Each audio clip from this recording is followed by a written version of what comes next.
Rádio Terra Nova, porque não as percam. 20 minutos para as 10 da manhã, bom dia, boa viagem. Agora os microfones são entregues, e bem, ao André Ferreira e ao Francisco Gomes, politicamente incorretos, liberdade de expressão, rubrica, bom dia rapazes, bom trabalho. Bom dia Maria João, bom dia Francisco, obrigado uma vez mais por nos abrir o microfone. Nós temos hoje, começamos com uma notícia triste sobre Bobby Charlton, que morreu no sábado aos 86 anos. Era uma figura incontornável do Manchester United e do futebol inglês, o antigo médio que era considerado, e ainda é considerado, um dos melhores futebolistas da sua geração, e foi uma referência também mundial no futebol. Acompanhou posteriormente também muitos jogadores e acompanhou-os e ajudou-os a evoluir. Um deles, penso que David Beckham ou Wayne Rooney foram duas das figuras que estiveram também no caminho de Bobby Charlton. Foi campeão do mundo pela Inglaterra em 1966 e conquistou a Bola de Ouro nesse mesmo ano, portanto mais uma infelicidade. As grandes figuras infelizmente estão-nos a deixar. Ainda morreu muito jovem, por assim dizer, não é? Porque com 86 anos ainda tem mais tempo pela frente, mas infelizmente deixou-nos esta figura incontornável do futebol inglês, e nós só nos resta deixar os pésames à família e amigos, e que este senhor seja relembrado ou imortalizado neste caso no futebol, porque foi sem dúvida uma figura incontornável nesta modalidade. Antes de mais, bom dia Maria, bom dia André, bom dia ouvintes da Rádio Terra Nova. E é muito isso, o Sir Bobby Charlton é como o Beckham e o próprio Rio Ferdinand, duas grandes figuras do United, o seu clube, disseram que era o senhor Manchester United. Provavelmente ali disputa lado a lado com também o Sir Alex Ferguson, talvez o posto de maior figura da história do Manchester United, mas infelizmente deixou-nos recentemente, e esperemos que dar os pésames à família, a amigos e também adeptos, e de certeza muitos fãs, aquele que é provavelmente mas que é de certeza o jogador inglês mais notável da história. Ficaremos aqui mais uma vez, o futebol como um todo fica mais pobre. E passando aqui neste momento para um ponto mas desta vez mais positivo, dar os parabéns a Rosa Mota, que volta a quebrar o recorde mundial da meia maratona. A lendária atleta portuguesa já tinha quebrado este recorde há 3 semanas em Riga, agora melhorou em Valência, concluindo assim a maratona em 1 hora, 25 minutos e 52 segundos, um registro impressionante para esta lendária atleta portuguesa. A sua história fala por si, o seu currículo fala por si, esta conquista fala por si. É inacreditável o que é que esta atleta continua a fazer por Portugal. Imagino eu o que seria de uma Rosa Mota num país que pensa mais do que apenas no futebol. Seria uma daquelas super estrelas quase que de cinema, mas infelizmente não é assim, mas continuamos aqui. Inacreditável o que Rosa Mota continua a fazer. E um país que apoia mais os seus atletas, não só dentro do futebol, portanto faz-nos falta isso. Mas os parabéns a Rosa Mota por então. Não vou dizer a idade também, porque não sei a idade que tem Rosa Mota, mas é um feito incrível para uma senhora que já saiu dos palcos mais importantes há muito tempo, mas continua a orgulhar Portugal e todos os portugueses. Outra pessoa que também continua a orgulhar e a fazer rir também é Hermano José. Celebrou-se então os 40 anos do tal canal, um programa que foi uma pérola do humor nacional, que estreou na RTP1, então há 40 anos. Hermano José sempre nos fez rir com os seus personagens, desde há 40 anos atrás até hoje. Ainda hoje faz rir com qualquer programa que ele leve em frente. Portanto, aqui dar os parabéns a este programa. E Hermano José também por ter passado tantos anos, continuar a fazer exatamente o mesmo trabalho que tem feito ao longo destes anos. Muita gente provavelmente não gosta do tipo de humor de Hermano José, mas é sem dúvida uma das figuras mais incontornáveis do humor português, pelo menos da altura, e atualmente também ainda o é. Portanto, dar aqui então os parabéns e celebrar então mais 40 anos de qualquer programa que Hermano José faça, porque Hermano José tem a qualidade e a capacidade de fazer um bom humor, um humor que faz as pessoas rir, por muito esquisito às vezes que algumas piadas sejam, mas é sem dúvida uma das figuras incontornáveis, e então os parabéns por estes 40 anos do tal canal. Assim, parabéns, Hermano José, um autêntico gênio do humor português, mudou a história do humor português. Eu lembro-me que há alguns tempos, uma discussão sobre Hermano José, em que alguém cinicamente dizia que todos os humoristas, para conseguirem ser alguém em Portugal, tinham que prestar vassalagem a Hermano José. Houve alguém que disse que isso era mentira, porque vassalagem presta-se a um rei, a um deus presta-se um tributo, e era isso que ele fazia. Por isso, diz muito, figura, enfim, praticamente consensual entre o mundo dos novos humoristas, que perguntam em que é que tu te inspiraste, Hermano José. Por isso diz muito de alguém que continua a ser intemporal. O que é o humor português hoje, com tantos humoristas, Ricardo Pereira, Bruno Nogueira, Nuno Marco, assim só de repente, só é possível estarem onde estão e chegarem onde chegarem porque antes houve Hermano José, e por isso os maiores parabéns a Hermano José. E também, quando alguém consegue ser tão transversal em gerações, é porque o talento está muito lá. E agora, 2 casos graves e tristes de racismo no desporto, começando por um caso que aconteceu em Portugal. Aconteceu no jogo entre o Futebol Clube do Porto e o Benfica, em basquete. Betinho Gomes, atleta do Benfica, primeiro foi a mulher e depois ele próprio confirmou isso, denunciou casos de insultos racistas no clássico entre o jogo, antes e também durante o jogo, e o atleta, entretanto, quando se referiu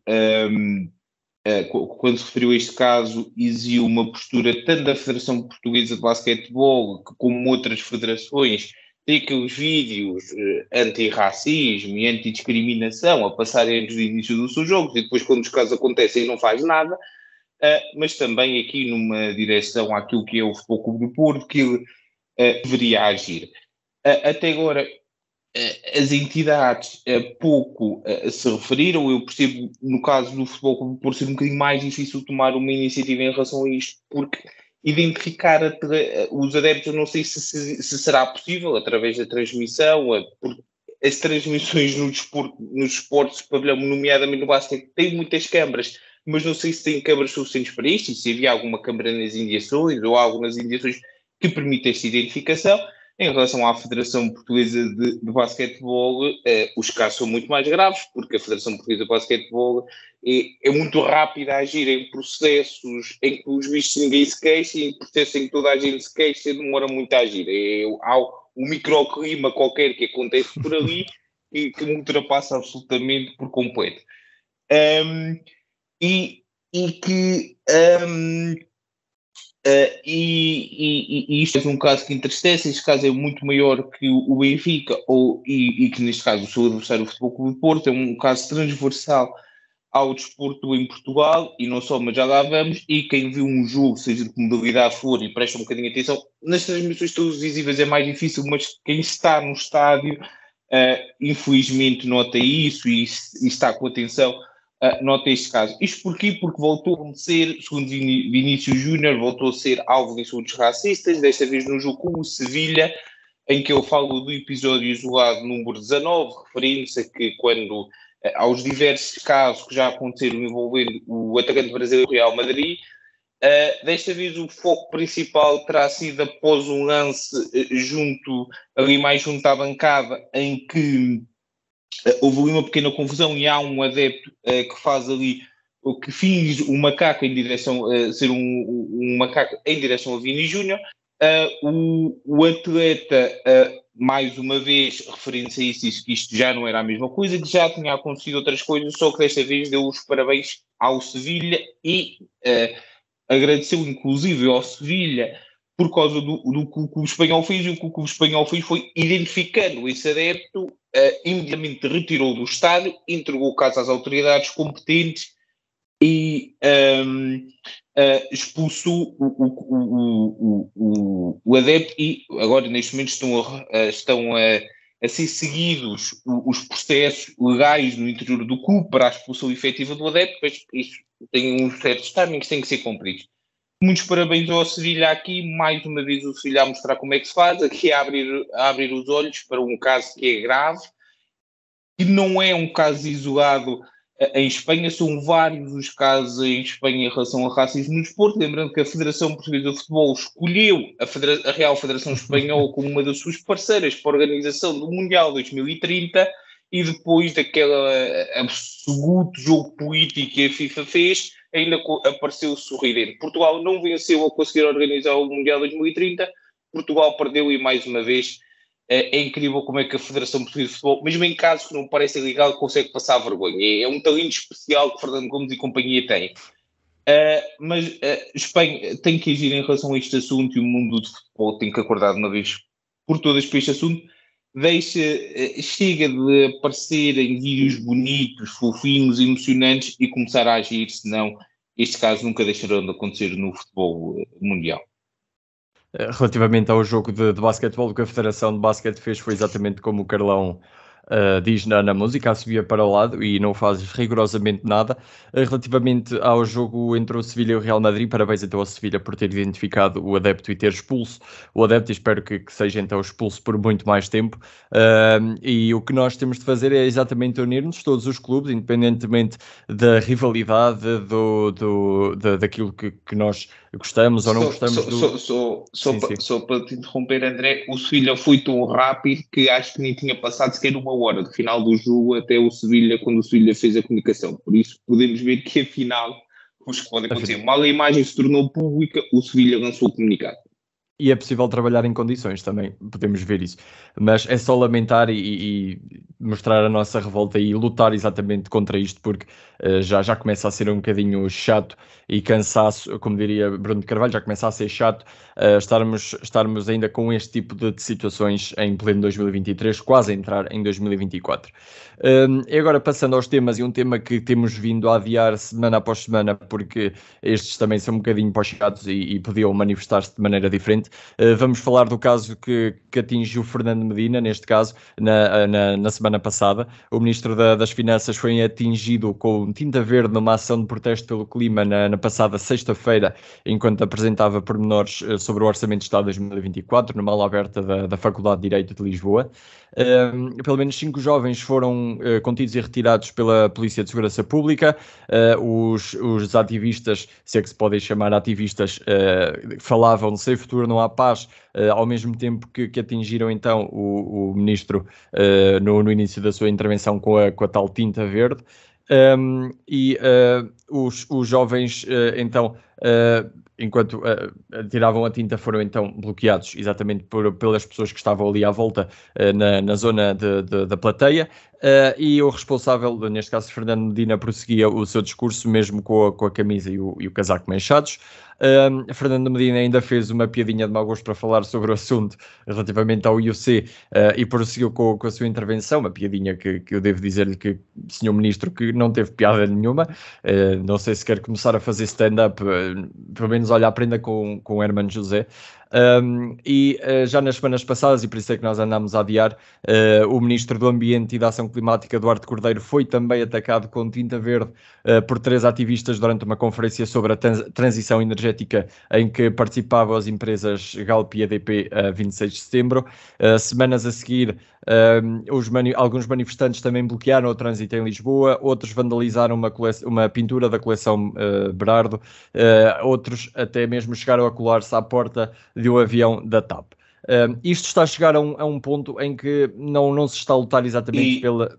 Desculpa, André, foram montras que foram vandalizadas. A mais recente, numa conhecida marca de autos, por assim, na Avenida da Liberdade.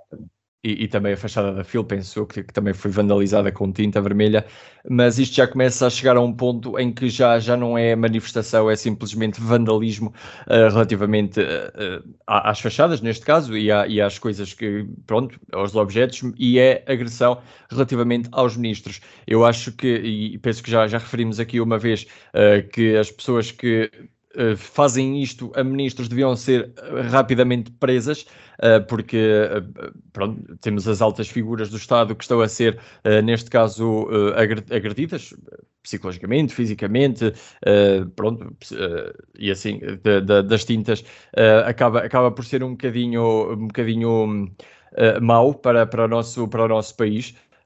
Eu compreendo e não me importo que façam as manifestações relativamente ao clima, porque devemos juntar-nos e falar relativamente a estes temas, porque estamos a passar agora por um momento da transição climática, devemos todos lutar relativamente à transição dos carros a diesel e a gasolina para carros elétricos ou híbridos, mas temos de ter exatamente a conversa no sítio certo. É exatamente como nós estamos a fazer aqui, a falar exatamente sobre estes problemas e a debater ideias e não vandalizar pessoas ou fachadas ou objetos só porque sim, ou impedir trânsito só porque sim, ou pendurarem-se na ponte só porque sim. Isto chega a um ponto em que, se nós voltamos e continuamos a copiar as coisas que os Estados Unidos fazem, nós vamos virar um bocadinho para uma zona um bocadinho desconfortável, porque nós não podemos levar os Estados Unidos como exemplo e devemos ser melhores exatamente relativamente a isso.